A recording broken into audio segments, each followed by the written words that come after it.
Meowdy and welcome. My name is en-viss, my pronouns are they, them, and this is my Flosstube channel, Sleepy Goblin Crafts, where I talk about all things cross-stitch and some of my other hobbies depending on the day. I hope you're comfy, grab something to snack on and a drink if you are so inclined. We have a lot to go over today because I got my Nashville haul.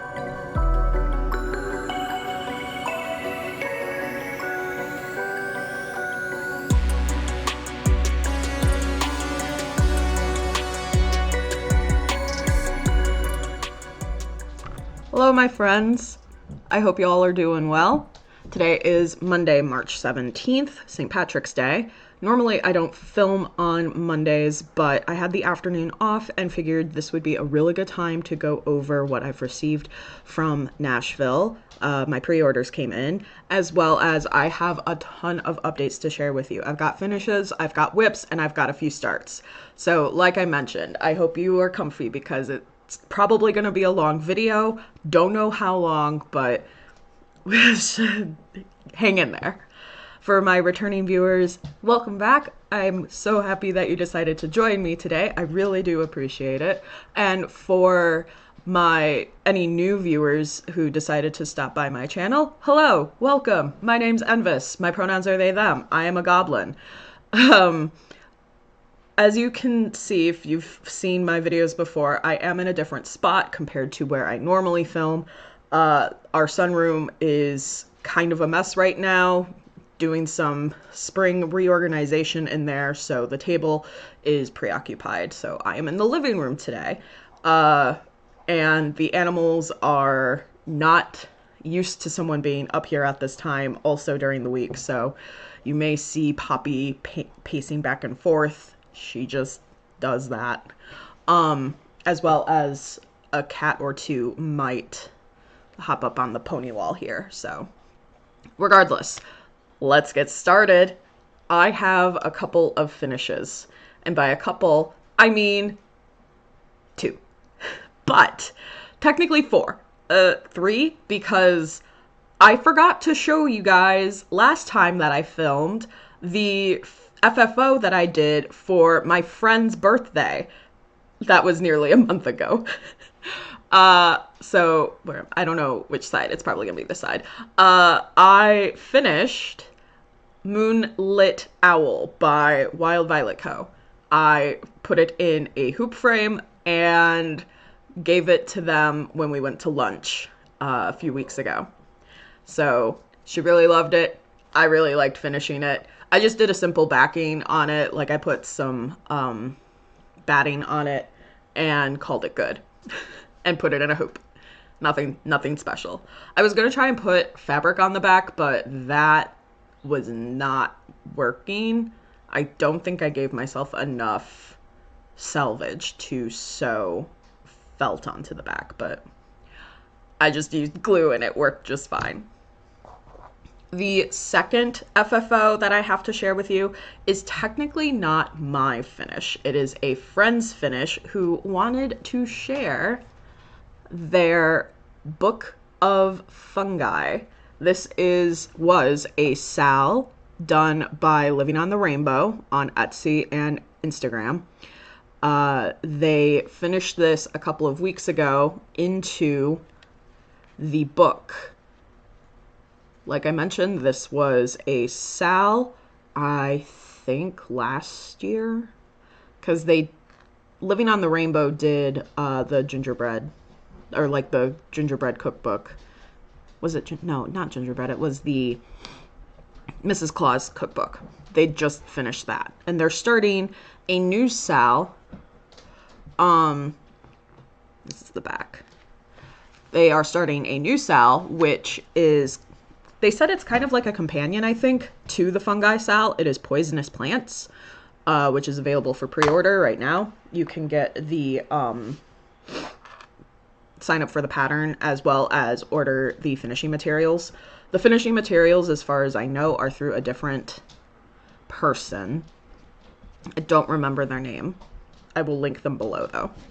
But yeah, my friend finished this. They visited a couple of weeks ago and they were like, hey, if you want to, you can show this off. And I was like, absolutely, I will show this off for you. Liz, you did amazing. This is a fucking adorable. So I am not, I've only done one Living on the Rainbow pattern, and that was my first one. It was the,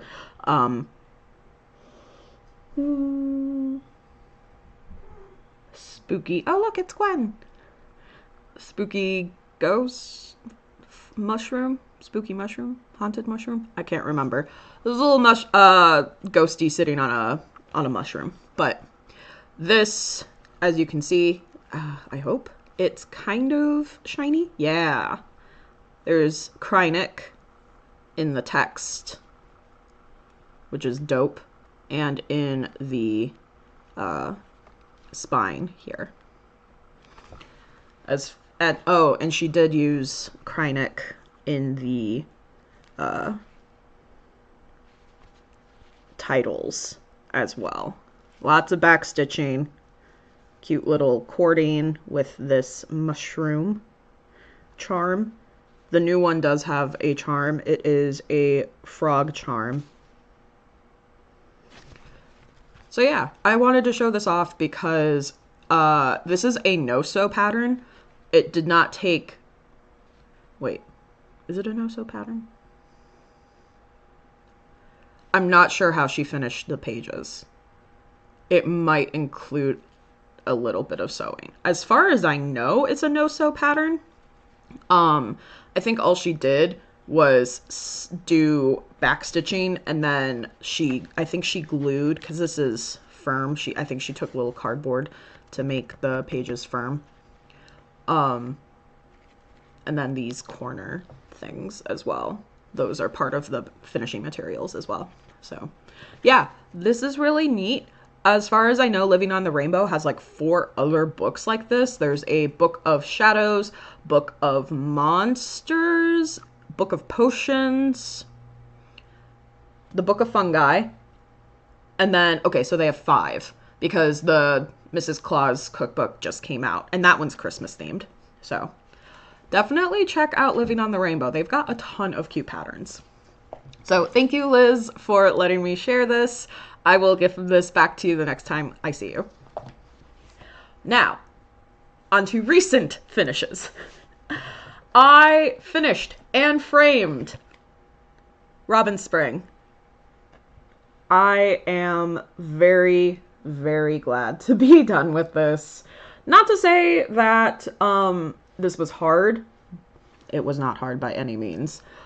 But just because I can now move on to other stitching. Because I'm seeing, Sean and I are seeing his mom this weekend for her birthday. Technically her birthday's on Friday, but we're seeing her Sunday for dinner. So I will gift this to her then. This is the frame that I picked up at Joann's. I removed the glass because it was not fitting. And we're not going to talk about how crooked it is in the frame. We're not going to talk about it. I did my best. I did lacing and everything. I probably could have glued it, but I did not. I only laced it. So, and then I just slid the back on. It's fine. So yeah, this is complete. I am very happy with it otherwise. I love how the little Robin turned out. I saved him for last when I was stitching, and he's just so adorable. I love how he turned out. I love how this whole thing turned out. I think it looks really good. I'm kind of bummed that it does not fit exact into a 5x7 frame. I was hoping it would, but it was not working. So the bottom border under the flower is missing, and the top border here is missing, but it's not the end of the world. It still looks cute. And then my last finish is, I don't think I need, is The Riddle. I finished her by Quaternion Creations. I am very happy with how she turned out. She was a lot of fun. I finished her last week sometime, I think. So I don't know how I'm going to finish her. Maybe a flat finish. Not quite sure. Maybe I'll just frame her. This was done on 18 count vintage from Bestitch Me, and I used Roxy Floss. It's one of their one of a kind colors, hitting snooze for the brown, black, brown. And then I used 814 for the red. So it's not as intense as like 666, but I really like it. It's the pop of color that this pattern really shines with, I think. So those are my finishes. Shall we move on to whips? So I have been working on the Court of Crows Sal by Fine Frog Stitching. This is coming along quite well. I believe I am almost 60%. Sorry, I'm trying to get it to focus, but it is giving me problems. Close enough. I worked on the banners, the purple parts of the banners last night, and I'm probably gonna work on the blue part of the banner, which is the other sides, tonight. Finish those out. And then after that, I think all I have left is I need to put part of the banner down here as well. But after that, all that's left is to finish these sconces and put the jewels in the top and bottom of the frames. This did give me some trouble in the beginning. I don't particularly know if you're gonna be able to tell on this one. It's kind of hard to tell. Either way, I had to frog about 300 stitches of this guy when I first started, because I originally was doing this 2/1. This is 18 count Ada. It's the color called for color Ka from Witch's Garden Crafts. And I started doing this 2/1 because the two other 18 counts that I've worked on, I've been able to do 2/1. The Riddle is 2/1. My Stitch for Pride 2025 is 2/1, so on and so forth. So I was like, okay, I'll do 2/1. I'll get some really good cover. Like, I'll make it fluffy. I like the fuller look. I finished doing the first color in the frames, and I went to go put in the second color of the frames, and I just was not having a good time. Let me tell you, it was nigh impossible for me to feel like I was making decent progress trying to get 2 threads in next to an existing color in this. And that's when I realized that this fabric, because it's hand dyed, it's likely that it is like maybe closer to a 20 count. I don't know. It's not the end of the world, but 2 threads was not cutting it. So I swapped to 1 thread over 1, and I am having a much better go of it. It's not as difficult to push through. Doing the colors next to each other in the frames was literally like so much easier. So, lesson learned, 1/1 on 18 count most likely is gonna be like, if it's tight like this, don't even bother with 2/1. So yeah, first part comes out this Friday, which is very exciting. So I'm hoping, I should be able to, but I'm hoping to finish the frames by Friday so that I can just jump right into the first part. Don't mind me putting things away as we go. It's just easier. Next is Nature Walk Witching Hour by Sprouting Lupine. This was originally started as part of the Nature Walk series, or a year in Nature Walks that Stitching Linguistics is hosting on Instagram, where you do one of the Nature Walk pieces in a month. That way, by the end of the year, you can have all of them completed. I am just doing or attempting to do one motif a month, since there are so many other things that I want to stitch that I'm just taking my time with this and really, really enjoying it. So here is where I am at. Okay, so sorry, I'm just trying to remember. I did a lot of the black.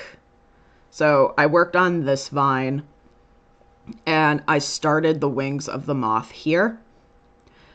Put in the little centers for the flowers that are here, and did some fill on the leaves. And I believe that's it. I don't think this beetle was done. Maybe it was. I don't remember. I'm sorry.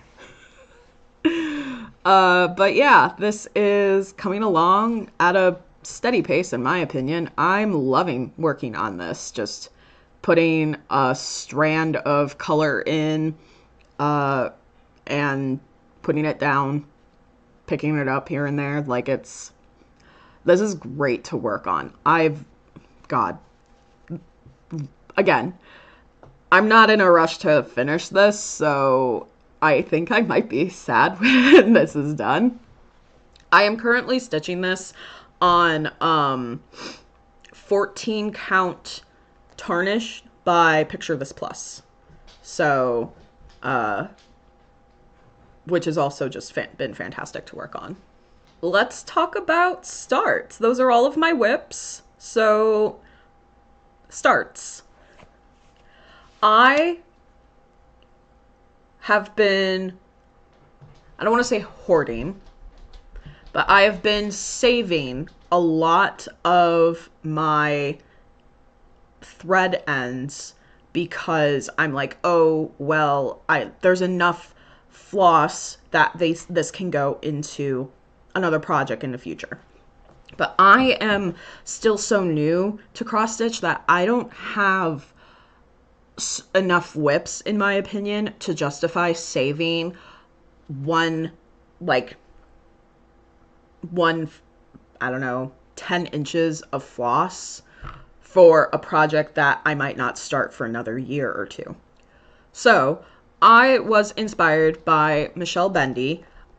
She goes by Bendy Stitches. On YouTube, I think she's Michelle Bendy, but on Instagram, I believe she's Bendy Stitches. And I decided to start a tail end project, which the concept is very simple. You just take floss that is done off with your project, and you stick it into another project so that it doesn't go in the garbage or sit in a binder for 20 years. I play chicken with my tails, so I don't have a ton of length that's not gonna just end up normally in a that I could probably put into an Orts jar or something, you know. But for lengths that just need a couple of stitches, or if I'm using if I do a loop start and I only put like 20 stitches in, for example. I'm gonna have a lot of thread left over. So this felt like a very good project to try. And I didn't want to start something, I didn't want my tail end project to be big to start with, because one, I wanted to make sure that this was going to be something that I enjoyed going forward, so that if I did like it, I could then start something larger. And two, I wanted to try my hands at a small sampler, because I love looking at samplers. They're beautiful, but some of them are intimidating. So I perused Modern Folk Embroidery's site and decided to start Darling Starling is this pattern. So I started, as you can tell, I miscounted because I did the border first because I am a moron, and I did not leave enough space. There is supposed to be a space between the line up here and the alphabet here, so it's fine. But there's an alphabet down here, and then there are two birds here, like on either side. So I started that on this scrap piece of fiddler, 14 count? Yeah, 16 count fiddler's cloth. Because it was just wide enough and it's long enough. So, yeah, I'm really enjoying it. I've worked on this twice. The second time was I finished the Q and I put in the X here. The only other time I worked on it was when I started it. And let me tell you, this is almost outside of the part of the Q and the X. That was more than 500 stitches. I worked on this for like 4 hours one night, and I just went ham. My husband didn't hear from me. I did not make a peep. Actually, I take that back because I was jamming to Ghost, actually, while I worked on this. So he did hear many peeps coming from me, but they were not coherent. In fact, yeah, they were not coherent. So, I was vibing. I was like pure stimming working on this. It was great. I had a blast. So, the next time I work on this, I'm probably gonna hold off until I have a little bit more than just one color. Because, man, I got into a flow state with this, and it was fantastic. So, highly recommend. If you don't know what to do with your ends to your threads, and, I mean, even as someone who plays chicken with my threads, I had, I don't know, 1, 2, 3, 4, 5, 6, 7, 8, 9, 10, 11, 12. I had 12 colors. From between probably like 4 or 5 projects that satisfied that were like more than enough to put in like a length or two. So highly recommend. It is a lot of fun. I want it, and because Darling Starling is not a monochromatic pattern technically. Hi, Poppy. Hi, good girl. Hi. Darling Starling has like 2 or 3 colors, I think, on the pattern itself. So it's not technically a monochromatic color like sampler, but in my opinion, it satisfied what I was needing, because I needed a small sampler that would fit on a scrap piece. And it was only 2 colors, so I didn't feel like I needed to use those colors. Does that make sense? I hope that makes sense. Next start is my March start for Stitch for Pride 2025. This is Chiojin. And this is the progress that I've made on her. Chiojin is fascinating. I did not know about her before Dee shared the lesson with us. She was a revolutionary back in the 19th century who fought against the Qing dynasty. She was one of many, many young Chinese girls who was forced to have their feet bound. And if you are not familiar with Chinese feet binding, please educate yourself. It is a horrific thing that was thrust upon young Chinese girls. Specifically, it was very big in the Qing dynasty. And I think it was perpetuated through the 20th century. It's very recent that custom was stopped. But she was one of many girls who had her feet bound, but she still ended up performing incredible feats of revolution. I'm not going to go into it, but definitely look her up. She's had, I think, she was also a poet. She's had several plays written about her, as well as several, like, translated poems. So, to match the, for what I'm working on, to match the other sampler motifs, I realized when I started that I started with the sun, and looking back, I was like, damn, I should have done the sun in the contrasting color to the pink. But there is a banner here that I will do in the contrasting color.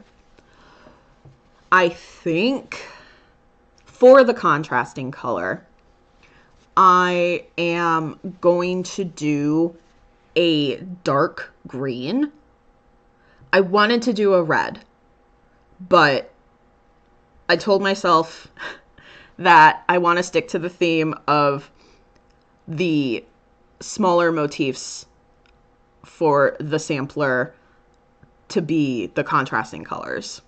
So red is not a contrasting color of this, like, rosy pink. I'm excited to finish this motif, though. It is dope as hell. Like, fantastic design. 10 out of 10. So, really enjoying working on this. I'm probably gonna finish this before the end of the month. It is such an easy stitch. Like, all that there is, I say all that there is. All that I have left really is, I think I'm 40%. So I have the banner at the top to finish, and then the sword, which I think comes to, like, here. And then this is the dragon's tail, and the dragon wraps around the sword. So I should be able to finish that by the end of the month. I'm not too concerned. But yeah, definitely look up, like, if you're into the, like, revolution movements from China, Qiujin is definitely up there as, like, one of the, like pushing forces of the Chinese revolutionaries. It's very, very cool. And then my last start. This is a pattern that I mentioned I purchased back when the Los Angeles fires were happening. This was sometime in January. Witch's Garden Crafts was hosting a sale for proceeds to go towards helping those who were affected by the fire. And I felt that this particular pattern was very appropriate given all of the circumstances that we are currently going through in the US and the world. Mostly the US, though, right now. So I picked up Grief is Love Preserving. And this is my start. This is also my first time doing a color conversion. I'm sorry, I'm trying to get it to focus. There we go. So I started in the top left corner, and the conversion I'm doing is not with DMC. I wanted to try my hand at other over-dyed floss. So okay, and technically one anchor for the text. So I picked up Classic Colorworks for the greens. I have Avocado and Mossy. Oh, those are kind of close. This one's Mossy. And then I picked up Gentle Arts, Crystal Lake, and Midnight. So this is a pattern that I have been thinking about starting for weeks now. But like I said, I wanted to start it with overdyes, and I was kind of struggling to figure out what fabric to put it on. I settled on this is a fabric that is like one of the first that I purchased. It's 14 count Spellbound from Forbidden Fiber Co. And the very, very, I don't know if, yeah, the very, very slight modeling on this felt like it's not going to distract too much from the piece. So I started stitching this Saturday evening when I was just feeling awful. I had just Friday, there was a vote on the cloture for Doge spending, right? Doge spending, whatever the fuck. I live in Michigan, and Gary Peters was one of 7 Democratic senators to vote yes on the CR. And it's just really disappointing, you know? So I basically spent all of Friday night and Saturday in a rut. And Saturday evening, I was like, fuck this. I need to do something. So I started this. I started Grief is Love Preserving. And I think it comes at a very funny time for me to, funny, not funny. Funny's not, I mean, funny, haha, I guess. Funny, sad. It's coincidental that a couple of the Flosstubers, so Colin at Stitchpocalypse brought this up first.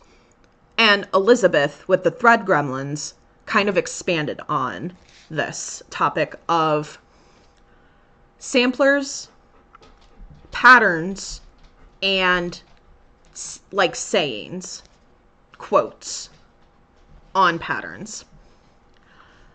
And how when you are thinking about starting a sampler that has text, how it really just becomes implanted in you. It sits with you. For me, Grief is Love Preserving is, again, all I could think about for a month prior to me starting this.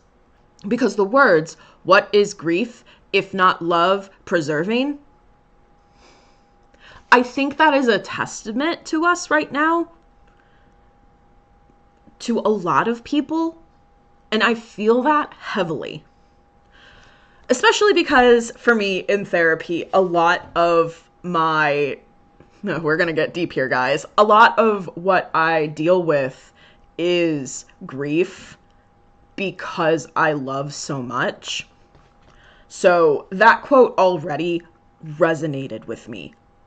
And then I just so happened to watch an episode where Colin mentions how for him to stitch a pattern or a sampler that has a phrase on it, it kind of has to relate to what you are stitching.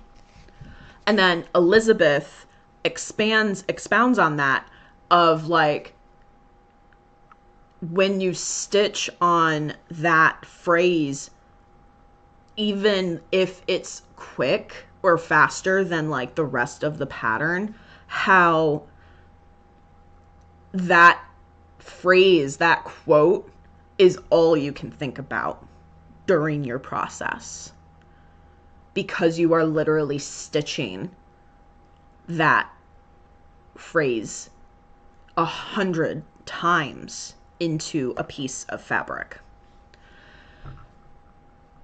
And starting this on Saturday and watching those 2 episodes relatively in quick succession, just kind of struck a chord with me, because I am not someone who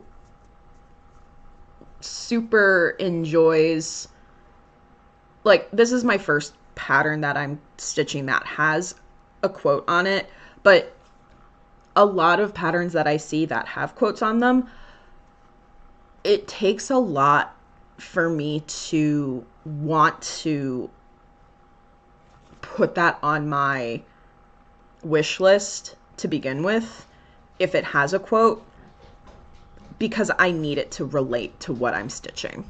There is a Lindy Stitches pattern that I have, it was literally one of the first patterns that I saw, and I told Sean verbatim, I am stitching this for us.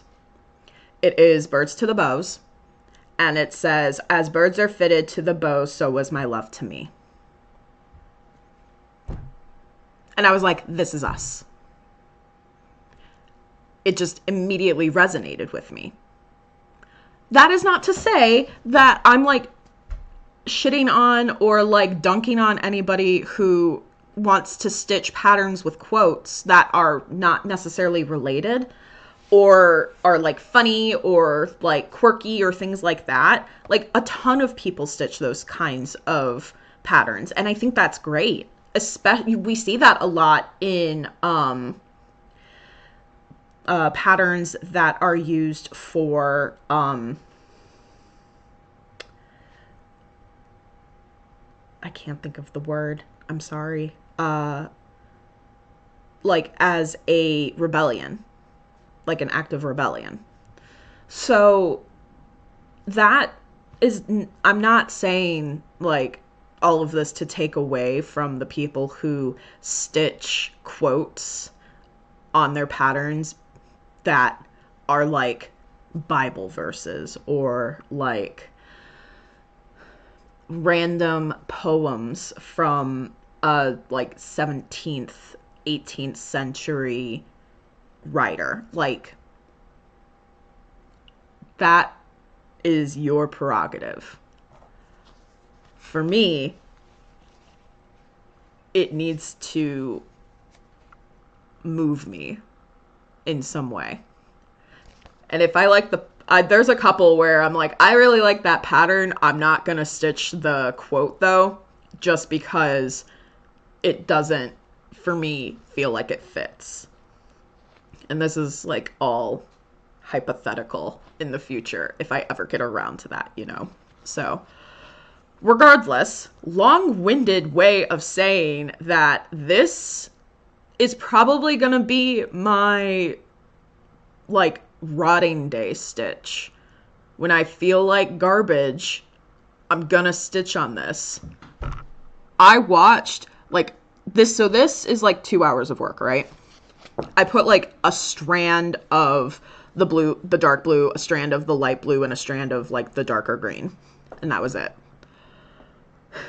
While I was working on this, I just fucking had like unearthed, what was it? Like unearthed mysteries or something going in the background, because I just needed background noise. I was not like,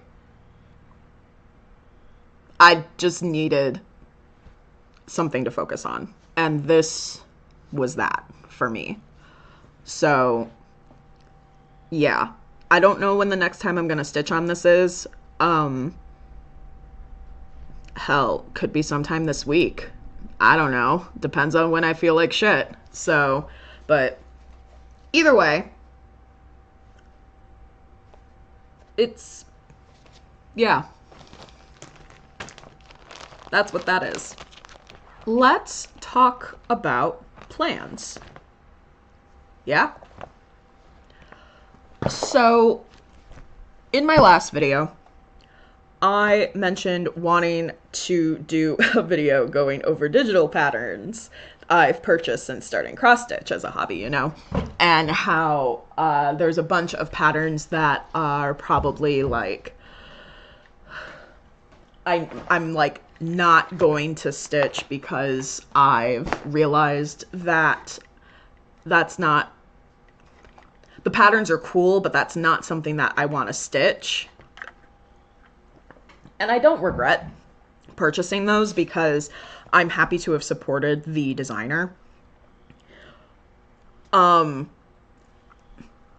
talked to Sean like that evening, and I realized I was just trying to justify purchasing them but not stitching them, and it would have been a boring video. So I just ended up putting them into what I'm calling my back burner pile.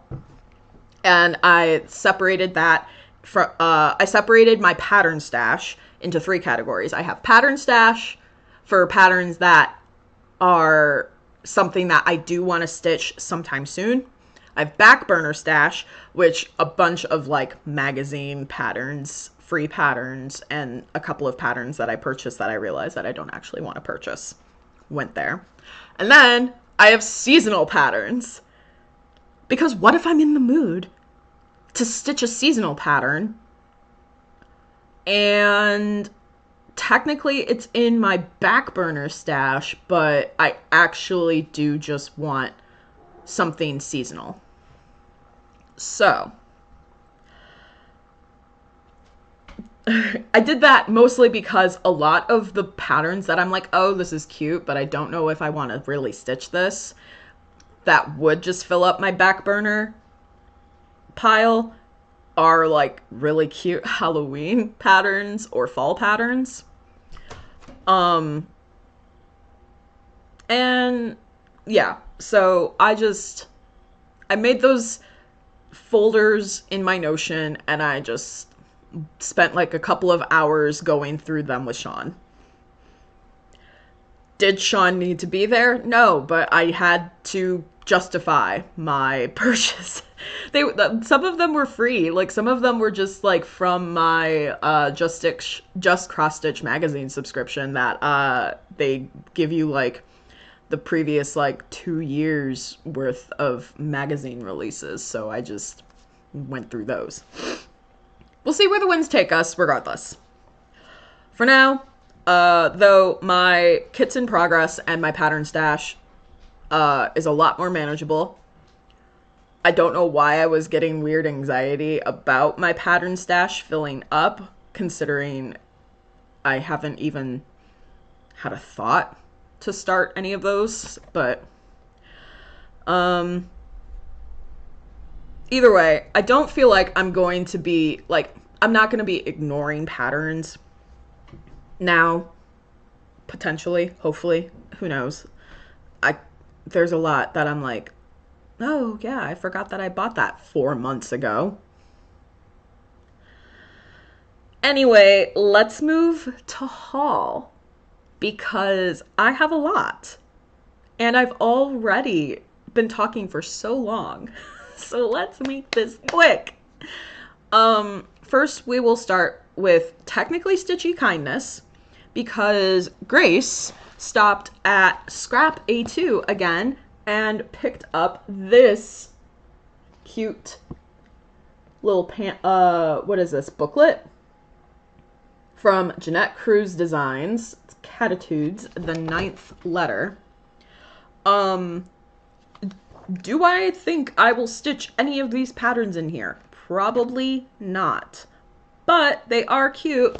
And see, this is kind of, again, what I'm talking about. There's a bunch of phrases on here that I'm just like, oh yeah, this is really, really showing its age, because, when was this printed? 2002? I want to say the copyright's 2002, but I don't... 1999. Showing its age with phrases such as, thousands of years ago, cats were worshipped as gods. They have never forgotten this. Cats know what we feel. They don't care, but they know. Yeah, shit like that. I will say a couple of these cats are very cute. Specifically, like this cat. Oh god, I hope it focuses. But this calico cat, very cute. And then there is this little kitten in this hat, which is also very cute. Is it going to focus? There we go. Very cute. Am I going to stitch these? Oh god, I'm so sorry for that glare. Probably not. But I was like, hey, this is vintage and cool. I'll chuck it in my vintage pile that I'm now accumulating. And then I'm so excited to share this with you guys. I won a giveaway on Reddit for a Mirabilia pattern that the person who was hosting the giveaway said that they were struggling to stitch on higher counts, and they had attempted to work on this, but they could no longer do it. And because they had kitted everything, they didn't want to just like chuck it. They wanted to give it to someone who would stitch it. And it's the Raven Queen. Huh? Me? I won this. What? I'm so excited. Yeah. This... Am I anywhere near being able to stitch this difficulty of a pattern? No.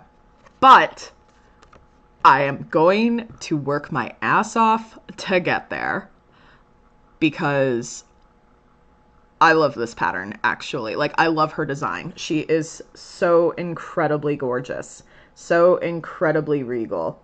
The crows, her gown, the castle in the background, this arch right here. Stunning. Stunning. I did... When I signed up for the giveaway, I... quite frankly, I'm a fool, because I was like, oh, there doesn't appear to be that many beads in this, so that shouldn't be too... I don't know what I was thinking, y'all, because I am not quite sure if it's going to focus or if you will be able to tell. I really hope that it does, because... oh, geez. Okay. There are beads. The lighting's not that great, but there are beads in the bottom of her dress. You can kind of tell there's texture right there. Moving up. There are beads. Please, I'm begging. Fighting for my life out here. There are beads in her necklace, in her crown.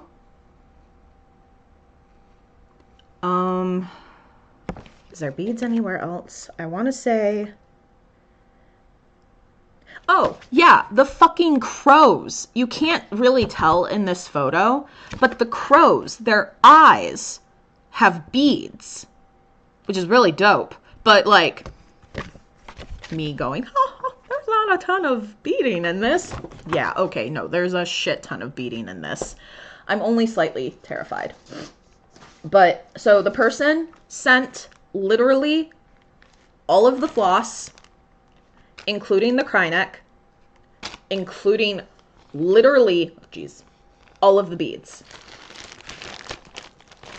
They also sent the fabric that had their like 20 stitches on it, and I immediately put it in the garbage. And not because their work was bad, but because I touched that fabric and I could feel my soul recoil into itself. And I understood what people meant when they said that witch-elt fabric is the spawn of the devil. Because thinking about it just makes my skin crawl. Did not feel good to touch. I was like, it was not great. It was also a really boring gray, which, I mean, the pattern is, like, the model is on a gray, which is fine, but I feel like pretty ladies deserve to go on pretty fabric. So I will do some research and figure out what fabric I want to use for it. Do you guys want to see what I got from Nashville? If you're not interested in this type of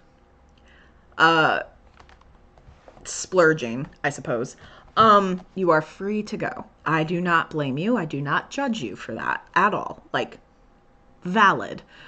However, this is my first Nashville Market release, so I did not a ton of pre-orders. I don't have that kind of money. But I did pre-order some Night Garden patterns as well as the cookbook. So I just want to go over some of those with you guys. So if you are gonna head out, I appreciate you sticking around and hanging out with me. Thank you so much. Give me 1 second while I open, because they were literally on my porch this morning, so I have not removed them from their boxes. So, un moment. Okay, I lied. That box is actually not mine, it's Sean's, but it's technically mine because I think it's my birthday present, but I don't know what it is. I'm not that type of person, so I was very confused because I'm like, I don't know. I was like, what is this big box? Sorry, I'm moving you guys. I was like, what is this big box? I don't remember ordering something that big. It's because it's not mine. Okay, so we are going to start with the Night Garden stuff that I purchased, which is mostly what I purchased. So I bought, first of all, the palette, because you can't stitch the patterns without the threads. So we have the 4 colors, which are Merlot, Coffee and Cream, Parrot Bay, and Concord Grape, which I am interested seeing these colors in person. I find it interesting that this is called Concord Grape, and it is definitely, in my opinion, closer to like a navy blue. The lighting in the living room makes this look a lot more blue than it is, but it is definitely more navy. Merlot is like, I am a big fan of this because it is like this dusty like very light gray purple. And I was confused originally when I saw that this was called Merlot because in a lot of the photos it looks more gray blue, but it's not. It's definitely, in the light, it's definitely dusty. And it's quite variegated actually, which is really cool. And then there's this coffee and cream color, which is also really pretty. At first, I was like, oh, this is kind of like a boring beige, but it's not. It is also, I don't know that you're going to be able to tell because my camera's not liking to focus on things. But it's also a bit variegated. It's like a light cream. It's got a light cream that goes to like a very light tan, which is cool. And then I've been eyeing this green. Oh, this is such a pretty green. This is also very like gently variegated. It's like this forest green, and it's got hints of like this yellow green. So I'm very, very excited to work with these. So I also purchased the needle minder. It's this very, very pretty Luna moth. Sorry that my camera is being a butt. But it's this very pretty Luna moth. And then I also picked up the floss strap for it. And this was made specifically in mind to house the Thread Garden palette. The holes are apparently supposed to be a little bit bigger than normal floss drop holes to accommodate the 20-yard skeins versus like normal 8-yard skeins. So this is very pretty. Sorry, the wood smells very good. It's laser cut, laser etched, I think. It's so pretty. I love this. The pattern is just so delicate. I love it. So very excited to do one of these patterns. Let's go over the ones that I've purchased, shall we?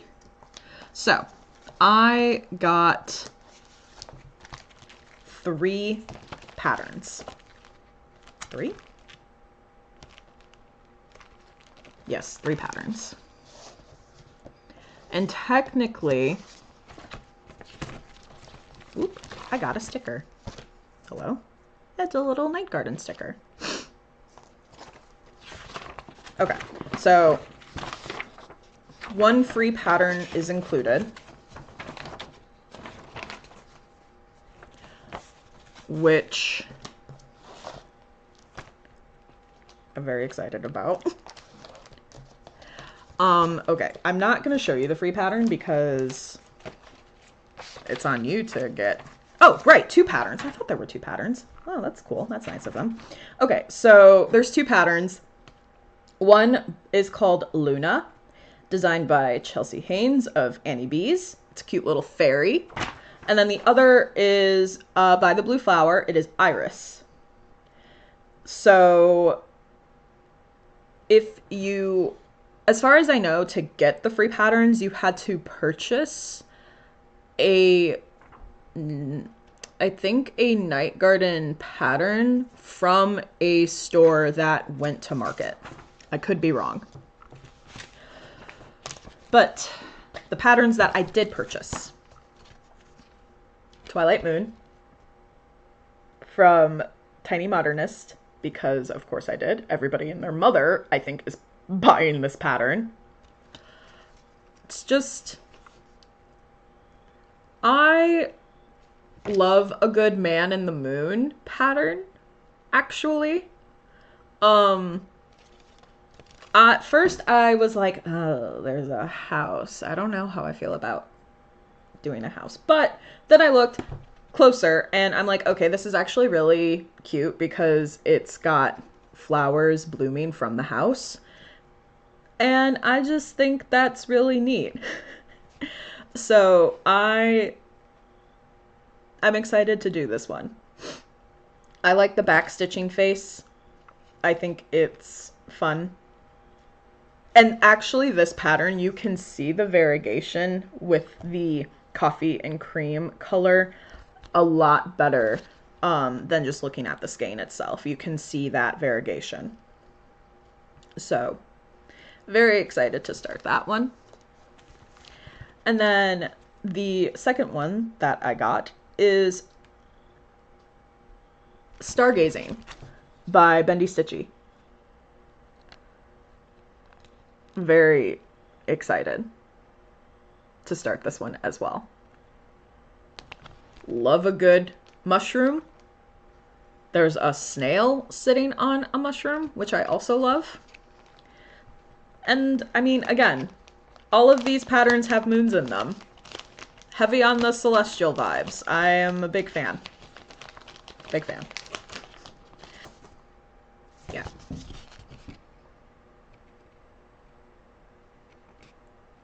The cool thing about the Night Garden collab, I think is technically what it is, a collab. The cool thing about it is all of the designers had to use the 4 colors from the Threadworks palette, but they could stitch on whatever kind of fabric they wanted to. Sorry. Lastly, we have Stitchy Pro's Night Owl. Again, I think everybody and their mother is getting this because who doesn't love a good barn owl pattern? I also personally really like the vines with the flowers. It's just a very nice, delicate touch. So those are my Night Garden purchases. I technically only bought 2 other things. The Nashville cookbook, which is apparently 53 patterns. And an accompanying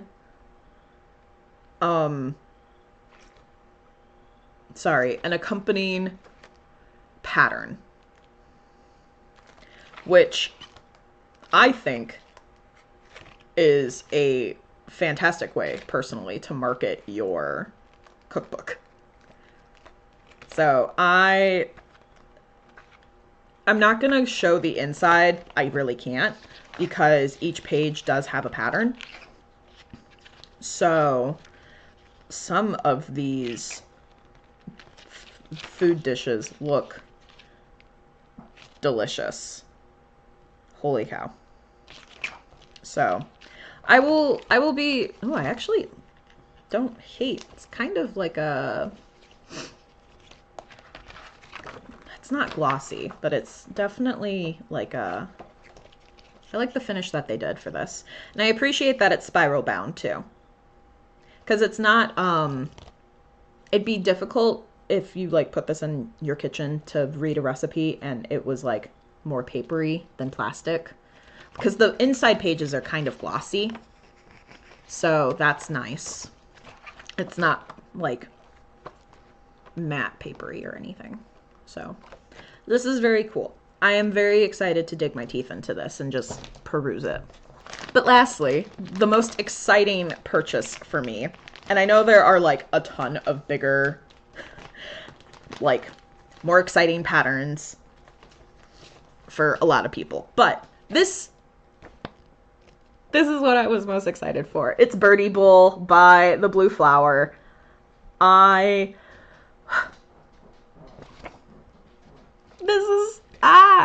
saw this and day one I was like, I need this.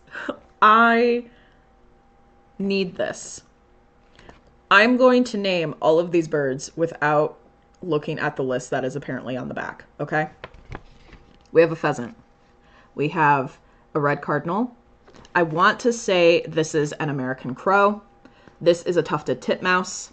This is an American robin. This is a Carolina wren. I want to say this is a cedar waxwing, ruby-throated hummingbird. This one, I've been looking at it and I really can't tell. I think it's a dove of some kind. I feel really bad that I don't know it. This is an eastern bluebird. This is a chickadee, red-winged blackbird, red-breasted woodpecker, American goldfinch, and a blue jay. Let me see if I was right. California quail, not a pheasant. Related, though. Northern cardinal, American crow, I was right. Tufted titmouse, American robin, California wren, not a Carolina wren. Cedar waxwing, ruby-throated hummingbird. Oh, it's a house finch. That makes sense. I'm so dumb. I think what was throwing me off is the house finches do have that red head, but I think it was throwing me off because of the type of red. Like it's more purpley than pink. Whatever. I'm so mad at myself. Eastern bluebird. I'm sorry, I was not specific. It's a black-capped chickadee. I knew that there was like an official name. Red-winged blackbird. Red-bellied woodpecker, not red-breasted. Apologies. American goldfinch and blue jay. So I was mostly correct. I will take that. I love these eggs too. God, this is so good. This is gonna be a start for me sometime soon. I also have In Praise of Pollinators by the Blue Flower that I also want to start. And I was like, oh, maybe I could do like an Earth Day start for that. But I don't know. Because that is a huge pattern. And this is, and intimidating. And this is, I think, much smaller. This is 128 by 75. So, yeah. I don't know. I love birds. So I love songbirds so much. So, yeah. Anyway, let's wrap up, shall we? Let's talk about what else I've been doing outside of obsessing over my Nashville Market releases. So, Sean and I have been watching Make Some Noise. We're very behind in that we just finished season 3. We just finished season 2 and we're like 4 or 5 episodes into season 3. So hopefully we'll finish before season 4 releases. That would be fantastic. What else have I been doing? I started Octopath Traveler the other night, which, for those of you who don't play video games, Octopath Traveler is a JRPG.